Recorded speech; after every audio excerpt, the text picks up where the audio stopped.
Even though our studio/office used to be my daughter's bedroom, we thought it'd be a good idea not to take down this poster because it's some good advice that we need to hear every so often to believe in yourself. Let's take a quick look, a quick tour of the studio. I always like to keep a candle lit to keep the vibes nice and smooth and the videos smelling good. Here's my newly acquired tabla, which I need to continue to practice and learn how to play. 5-string Epiphone banjo, love it to death. I actually bought this banjo after watching the Ken Burns country music documentary. This concert poster was a gift, a Christmas gift from my daughter, and this was an actual Rush show, April 14th, 1977, Memorial Coliseum in Fort Wayne, Indiana. So this would have been for their Farewell to Kings tour. My favorite guitar in the whole world, this is a PRS SE Michael Ackerfeld signature model, and Michael Ackerfeld was the front man, or is the front man, for the Swedish metal band Opeth. There's the insignia for Opeth, and Michael Ackerfeld actually toured with this model of guitar. So despite it being a less expensive import PRS, Michael Ackerfeld actually toured with this model of guitar, and I love it to death. It plays well, it sounds well, and I think it just has a great look to it. For that guitar, I use this Katana 50-watt amp, and I love it to death. It's perfect for the home studio, and it sounds, and it will put out enough power for the stage as well. Entry-level Yamaha bass, but if it's Yamaha, you know the quality is going to be good. And for this bass, I use this kind of mind-blowing 40, Rumble 40, Fender Rumble 40. This amp is so light that when I first picked it up, I thought they forgot to put a speaker in it. It is considerably lighter than my Katana, which is actually a smaller amp. This is a really cool looking acoustic guitar. Now, some of you may actually recognize this guitar. This model of Fender acoustic was actually featured on the album cover of a particular band. That band is known as Alkaline Trio. So this model of Fender acoustic is the Alkaline Trio Malibu model. Not a very expensive guitar, at about $300, and not the most resonant acoustic guitar I've ever played, but it has a kind of a one-of-a-kind, immediately identifiable look to it.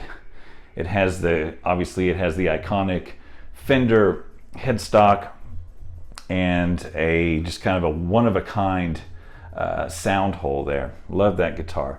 I've been studying up on my Middle Eastern / South Asian geography, so I recently got this map of Afghanistan and Pakistan, trying to learn more about that part of the world. This is one of 3 drum sets that I have, and this is the most recent acquisition. These are obviously Slingerland drums, and not all of these match in date, but they do match in this beautiful and well-preserved white marine pearl finish. This was a set of drums that I bought off of a local man who passed away recently. His widow called me, knowing that I was a drummer, wondering if I would be interested in his some of his drums. These drums range in date from 61, 62 to maybe 64, 65. And again, these are Slingerland drums in truly amazing shape. And this is my most recent drum acquisition. I love these drums to death. I did not change the previous owner's drum head. I'm kind of using this drum head as a memorial to his being a friend of mine. Now, I attempted to convert my daughter's closet into a vocal studio, as it were, or a kind of a sound booth. But unfortunately, I just don't have a very high quality microphone at the moment, at least not for studio quality, like something that a voice actor or voice talent would use. So while I have a pretty nice soundproof studio here or sound room, I just don't have a quality microphone. I just don't have the money to buy a quality microphone. Let's swing around here and show you where the sausage is made, where I make my YouTube videos. What I do is I take my iPhone, I clamp it on here. It's literally right between my The Dude Funko Pop and Ming the Merciless from Flash Gordon Funko Pop. And of course we have Tim the Enchanter and his bunny that he's in fear of, you know, the killer bunny from the Holy Grail. I've got one of two ring lights that you often see reflecting in my glasses. Here's my Yeti X, an amazing microphone for streaming and for YouTube, but not quite studio quality enough to where I can get any gigs as a vocal talent in my sound booth that you saw previously. My Audio-Technica headphones that of course you see me wearing on my YouTube videos that do a good job with the monitoring of sound. And that's about it. This is what I'm looking at when you're looking at me in my silly videos, and this is again kind of where the sausage is made.